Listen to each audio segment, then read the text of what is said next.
புத்தகங்கள் நமக்கு என்ன கொடுக்கின்றன? இதை பற்றி எவ்வளவு நேரம் வேண்டுமானாலும் பேசலாம். ஆனால் நாம் எங்காவது சில விஷயங்கள் நம்முடைய வாழ்க்கை பார்வையை எப்படி புத்தகங்கள் மாற்றுகின்றன என்பதற்கு உதாரணமாக நான் உங்களுக்கு ஒரு சிறுகதையை சொல்ல விரும்புகிறேன். கதை என்றால் முழு கதையும் அல்ல. நான் பொதுவாக நம்முடைய நவீன இலக்கியத்தில் சொல்லப்படுகிற சிறுகதைகளும் கதைகளும் எப்படி வாழ்க்கையை பற்றி நமக்கு ஒரு புதிய பார்வையை கொடுக்கின்றன, புத்தகம் படிப்பது எப்படி நம்முடைய சிந்தனையை மாற்றி அமைக்கிறது என்பதற்கு உதாரணமாகத்தான் நான் அதை உங்களிடம் சொல்ல விரும்புகிறேன். ஏனென்றால் விரிவாக பொதுவாக பேசுவதில் பயனில்லை. கி ராஜநாராயணனுடைய நாற்காலி கதையை யாராவது இங்கு படித்திருக்கிறீர்களா? நான் அங்கே ஒரு ஐயா படிச்சிருக்காரு, வேற யாராவது படிச்சிருக்கீங்களா? கீராவினுடைய நாற்காலி என்ற கதையை, அந்த கதையை உங்களுக்கு சுருக்கமா சொல்றேன். அந்த கதை கி ராஜநாராயணன் உங்களுக்கு தெரியும், கரிசல் காட்டு இலக்கியத்தினுடைய ஒரு மகத்தான படைப்பாளி. அவருடைய நாற்காலி என்ற ஒரு கதை. ஒரு காலத்துல இப்ப நான் சொல்ல போற கதை நம்ம ஊர்ல எதெல்லாம் ஒரு ஆடம்பர பொருளா இருந்திருக்குங்கிறத கேட்டா ஆச்சரியப்படுவீங்க. இப்போ உங்க வீட்டில் ஒரு சேருங்கிறத நீங்க ஒரு ஆடம்பர பொருளா யாராவது சொல்ல முடியுமா? இப்ப நீங்க எல்லாம் உட்காந்துருக்கீங்கல்ல, இந்த சேர், இது இல்லாத வீடு ஏதாவது உண்டா? சேர் இல்லாத வீடு இப்ப உண்டா? யாராவது சொல்லுங்க. எல்லா வீடுகள்லையும் ரொம்ப வறுமையில இருக்கவங்க வீடுகளில் கூட 2 பிளாஸ்டிக் சேர் இருக்கும். சேர் இல்லாத வீடே கிடையாது. ஆனா இந்த கதை எழுதப்படுற காலகட்டத்தில் ஒரு வீட்டில் கூட அந்த ஊர்ல சேர் கிடையாது, சேரே கிடையாது. அப்ப அங்க என்ன இருக்கும்னா ஒரு முக்காலி தான் இருக்கும் பெரும்பாலும். அந்த முக்காலியை வீட்டில் போட்டு வச்சிருப்பாங்க. அப்போ ஒரு வீட்டுக்கு பாத்தீங்கன்னா ஒரு மேஜிஸ்ட்ரேட் வருவார் கெஸ்டா. அவரை சிட்டில இருந்து வருவார். இவங்க கிராமத்தில் இருக்காங்க. அப்ப என்ன பண்ணா அவர் அந்த மேஜிஸ்ட்ரேட் அந்த ஸ்டூல்ல உட்காருவார். அவர் உட்கார தெரியாது, டபார்னு முக்காலி சரிஞ்சிரு கீழே விழுந்துருவாரு. வீட்டில் இருக்க பிள்ளைங்க எல்லாம் சிரிப்பாங்க. பிள்ளைங்க எதை பார்த்தாலும் சிரிப்பாங்க. அவங்க சிரிச்ச உடனே அந்த மேஜிஸ்ட்ரேட்டுக்கு ரொம்ப அவமானமா போயிடுது. வீட்டில் இருக்கவங்களுக்கு ரொம்ப சங்கடமாயிடுது. என்னடா இது, ஒரு சேர் கூட. அப்பதான் அந்த கதை இப்படிதான் ஆரம்பிக்கும். நாற்காலி இல்லாத வீடும் ஒரு வீடா அப்படின்னு அந்த கதை ஆரம்பிக்கும். உடனே பாத்தீங்கன்னா இது என்ன பெரிய அவமானமா போச்சு, யாராவது பெரிய மனுஷங்க வீட்டுக்கு வந்தா உட்கார வைக்க ஒரு சேர் கூட இல்லையே அப்படின்னு சொல்லி ஒரு நாற்காலி பண்ணலான்னு முடிவு பண்ணுவாங்க. அப்போ நாற்காலி பண்ணலான்னு முடிவு பண்ணா அப்போ வீட்டில் ஒருத்தர் ஆலோசனை சொல்லுவாங்க, இந்த ஊரில் ஒரு நல்ல ஃபேமஸான தச்சன் பக்கத்து ஊரில் இருக்கா, அவனை கூப்பிட்டு வந்தால் ரொம்ப அருமையாக நாற்காலி பண்ணுவான் அப்படின்ட்டு. அப்போல்லாம் எல்லா விஷயத்துக்குமே நீங்கள் கிராமத்தில் பார்த்தீங்கன்னா எக்ஸ்பர்ட்டாக ஒரு ஆள் இருப்பான். இப்போ ஒரு ஜாக்கெட் தைக்கிறதா கூட அந்த டைலர் தான் நல்லா தைப்பான் அப்படின்னு இந்த ஏரியாவில் அவன் ரொம்ப ஃபேமஸாக இருப்பான். இப்போதான் எல்லாமே மாறி போயிடுச்சு. அப்போ இன்னொருத்தர் சொல்றாங்க, இல்லை நம்ம போய் கடையில் விற்கும், நம்ம போய் கோயில்பேட்டில் போய் கடையில் வாங்கிட்டு வந்துடலாம் அப்படின்னு சொல்றாங்க. இல்லை அது நல்லா உழைக்காது, நம்ம தச்சனை வச்சு தான் செய்யணுங்கிறப்போ தேக்கு மரத்தில் அந்த நாற்காலியை செய்கிறதா இல்லை வேற ஏதாவது பலகையில் செய்கிறதான்னு ஒரே விவாதம் நடக்குது. அப்புறம் கடைசியாக சரி இந்த மரத்தில் நம்ம செய்வோம்னு ஒரு முடிவுக்கு வர்றாங்க. அப்போ அந்த வீட்டிற்கு பெண் கொடுத்திருக்கக்கூடியவர் அந்த அந்த இந்த கதையை சொல்லக்கூடிய இவருடைய மாமனார், அவர் அந்த வீட்டுக்கு வர்றார். அவர் இவங்க நாற்காலியை பற்றி பேசிகிட்டு இருக்கப்போ அவர் சொல்கிறார் சரி அப்போ எனக்கும் ஒரு நாற்காலி சேர்த்து செஞ்சு சொல்லிருங்க, 2 நாற்காலியை பண்ண சொல்லுங்க அப்படின்றாரு. சரிதான் ஆர்டர் கொடுத்துட்றாங்க. ஆர்டர் கொடுத்துட்டு நாற்காலி பார்த்தீங்கன்னா தயாராகி வீட்டுக்கு வந்துடுது. அவ்வளோ அருமையாக இருக்குது இந்த நாற்காலி. அதாவது பிள்ளைங்க எல்லாம் போட்டுக்கிட்டு மாறி மாறி உட்காடுறாங்க. அதில் ஒரே சண்டை நடக்குது, நான் தான் உட்காருவேன் அப்படின்னு. பெரியவங்களுக்கு ஆசையாக இருக்குது. அதில் அதை தொட்டு பார்க்குறாங்க, எவ்வளோ வலுவழுப்பாக இருக்குது இந்த மரத்தை செஞ்ச நாற்காலி அப்படின்னு. அதாவது அந்த வீட்டுக்கே ஒரு புது வெளிச்சம் வந்த மாதிரி இருக்குது அந்த நாற்காலி வந்தது. அப்போ உட்காந்து பார்த்தோன்னா ரொம்ப நல்லா இருக்கே, ரொம்ப முதுகுவலி இல்லாமல் இருக்கே, இப்படியெல்லாம் பேசிக்கிறாங்க. அப்புறம் ஒரு நாற்காலியை அவங்க மாமனார் வீட்டுக்கு கொடுத்து விட்டுறாங்க. இவங்களுக்கெல்லாம் ஒரே சந்தேகம், அந்த வீட்டுக்கு கொடுத்து விட்ட நாற்காலி தான் நல்ல நாற்காலியாக இருக்குமோ இதோட அப்படின்னு வேற மனசுக்குள்ள ஒரு இது.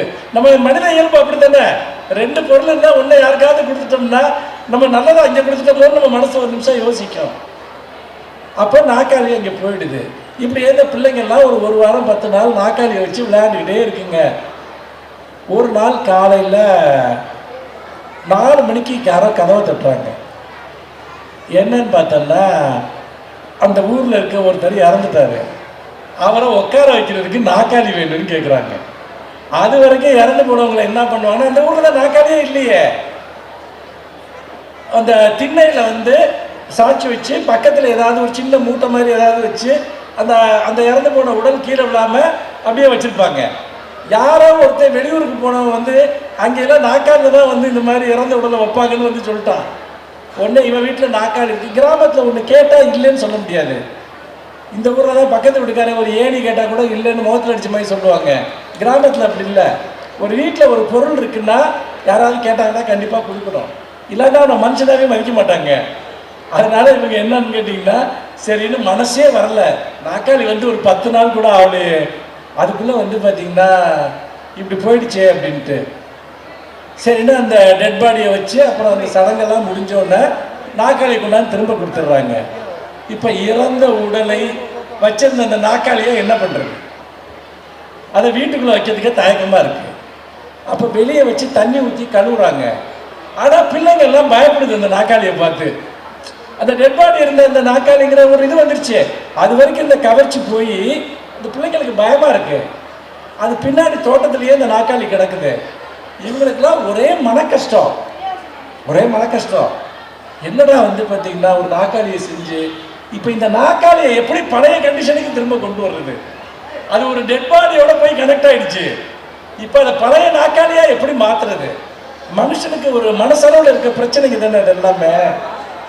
அப்போ என்ன பண்ணுறாங்கன்னா, வெளியூர்லேருந்து ஒருத்தர் பார்க்க வர்றாரு. இவரை ஃபஸ்ட்டு இதில் உட்கார வச்சுருவோம். அவருக்கு தெரியாதுல்ல இது வந்து டெட் பாடி இருந்த ஒரு நாற்காலின்ட்டு. அப்படின்னு கழுவி எடுத்தாந்து போட்டு அவரை உட்கார வைக்கிறாங்க. அவர் உட்கார மாட்டேங்கிறாரு. எனக்கு நாற்காலில் இருந்தே பழக்கம் இல்லை, நான் கரையில் தான் உட்காருவேன்னு அவர் அடம் பிடிக்கிறாரு. நமக்கு நம்ம ஒரு திட்டம் போட்டோம்னா வர்றவங்க வேற ஒரு திட்டம் போடுவாங்க. அப்போ இல்லை எனக்கு நாற்காலிலாம் உட்காந்து அவருக்கு தெரியாது, இந்த டெட் பாடி மேட்டர்லாம் தெரியாது. ஆனால் அவருக்கு நாற்காலில் உட்கார பிடிக்கல. இவங்க இல்லை நீங்கள் கீழே எல்லாம் உட்காரக்கூடாது அப்படின்னு அவரை தாஜா பண்ணி மரியாதை பண்ணி அவரை உட்கார வைக்கிறாங்க. அப்படி உட்கார வச்சுட்டு கொஞ்ச நேரம் உட்காந்துருந்துட்டு அவர் ஒரு காஃபியை குடிச்சிட்டு அங்கேருந்து போயிடுறாரு. ஒரு காஃபியை குடிச்சிட்டு அங்கேருந்து போயிடுறாரு. போனதுக்கப்புறம் என்னென்னா அடுத்து ஒரு 2 நாள் கழித்து ஒருத்தர் வர்றாரு. அவரே அதே மாதிரி உட்கார வைக்கிறாங்க. உட்கார வச்சோடனே பிள்ளைங்களுக்கு கொஞ்சம் கொஞ்சமாக பயம் குறையுது. சரி நம்ம நாற்காலி வந்து இது ஒன்றும் நம்ம உட்காரலாம், ஒன்றும் பயப்பட வேணாம் அப்படின்னு. ஆனால் அதுக்கு அடுத்த நாள் காலங்காத்தால வந்து கதவை தட்டுறாங்க 5 மணிக்கு. இன்னொருத்தர் இறந்துட்டாரு, நாற்காலியை கொடுங்கன்ட்டு. ஒரே திரும்ப என்ன பண்ண முடியும்? திரும்ப கொடுக்குறாங்க, திரும்ப பழையபடி வெளியே வந்து இந்த நாற்காலி கிடக்குது. இப்போ இந்த நாற்காலியை பழையபடி பழக்கவே முடியலை. கீரை அப்படிதான் எழுதியிருக்காரு, இந்த நாற்காலியை பழக்கிறதுக்கு போராடுறாங்க. எல்லாத்துக்கும் ஒரே மன போராட்டம். அப்போ தான் அந்த வீட்டில் இருக்க ஒருத்தனுக்கு ஒரு யோசனை வருது. நம்ம வீட்டில் நம்ம ஊரில் 2 நாற்காலியில் இருக்கு, இங்கே மாமனார் வீட்டில் ஒரு நாற்காலி இருக்கு, அடுத்து எவனாவது வரட்டும் அப்படின்னு சொல்லிட்டு வெயிட் பண்ணிகிட்டே இருக்காங்க. போயிட்டு வந்து என்ன பண்ணுறாங்கன்னா, அதே மாதிரி இன்னொருத்தர் இறந்து போனோடனே நாற்காலி கேட்டு வர்றப்போ, இல்லை இந்த நாற்காலியில் கொஞ்சம் ஒரு கால் ஆடுது, நீங்கள் இங்கே இவர் வீட்டில் நாற்காலி இருக்குது, நீங்கள் அங்கே போய் வாங்கன்னு மாமனார் வீட்டில் இருக்க நாற்காலியை நைஸாக கையை காட்டி விட்றாங்க. ஓ அப்படியான்னு சொல்லிட்டு அவங்களும் போயிடுறாங்க. போனதுக்கப்புறம் நீங்கள் பாருங்கள், ஒரு 4 நாள் கழித்து இவன் இந்த மருமகன் வந்து வீட்டுக்கு போகிறான் மாமனாரை பார்க்கல. இந்த நாற்காலி பிரச்சனையை அவர் எப்படி ஹேண்டில் பண்ணார் அப்படிங்கிறதுக்கு போயிட்டு வந்தோன்னே வாங்க மாப்பிள்ளை வாங்க வாங்கன்னு கூப்பிட்டு எல்லாம் உபசரித்து சொன்னோன்னே அவர் கீழே உட்காந்து ஏதோ ஒரு வேலை பார்த்துக்கிட்டு இருக்காரு மாமனார். இவன் சுற்றி முற்றி பார்ப்பா இந்த நாற்காலி அங்கே இருக்காது. அப்படி சொன்னோன்னே எங்கே மாமா எங்கே நாற்காலியை காணா அப்படின்னு கேட்குறான். இல்லைப்பா இந்த சாவுக்குன்னு வந்து கேட்டாங்க, அப்படி ஒன்று ஊர் தேவைக்கு தேவை தானே அப்படின்னு நானே அவங்களையும் வச்சுக்க சொல்லி கொடுத்துட்டேன் அப்படின்னு. 2 பார்வைகள் நீங்கள் நல்லா யோசிச்சு பாருங்க. ஒருத்தர் நாற்காலியை வச்சுக்கிட்டு போராடிக்கிட்டே இருக்காங்க, இதை எப்படி சரி பண்ணுறது பழையபடி ஆக்குறதுன்னு. இதே இன்னொரு ஆள் ஊருக்கு சரி இருந்துட்டு போட்டு எதுக்கு திரும்ப வாங்கி கொடுத்து திரும்ப வாங்கின்னு அந்த ஊருக்கே கொடுத்துட்றாரு. இது வந்து பார்த்தீங்கன்னா கேட்பதற்கு ஒரு கதை போல இருக்கும். ஆனால் இந்த மாற்றி யோசின்னு சொல்லுவாங்க இல்லையா, ஒரு விஷயத்தை வேற மாதிரி யோசிக்கணும். இப்போ ஊருக்கு ஒரு நன்மை கொடுத்த மாதிரியே ஆயிடுச்சு, ஒரு பொருளை கொடுத்த மாதிரியும் இவருக்கு நாக்காளிக்கிற டென்ஷனும் முடிஞ்சிச்சு. இவருக்கு நிறைய பேர் இப்படி யோசிக்கவே மாட்டான். ஆனால் ஒரே ஆங்கிலம் தான் யோசிப்பான், ஒரே கோணத்தில் தான் யோசிப்பான். ஆனால் வெவ்வேறு கோணங்களில் இருந்து சிந்திப்பதற்கு, வாழ்க்கையை வெவ்வேறு இடங்களில் இருந்து பார்ப்பதற்கு இலக்கியம் நமக்கு கற்றுத்தருகிறது.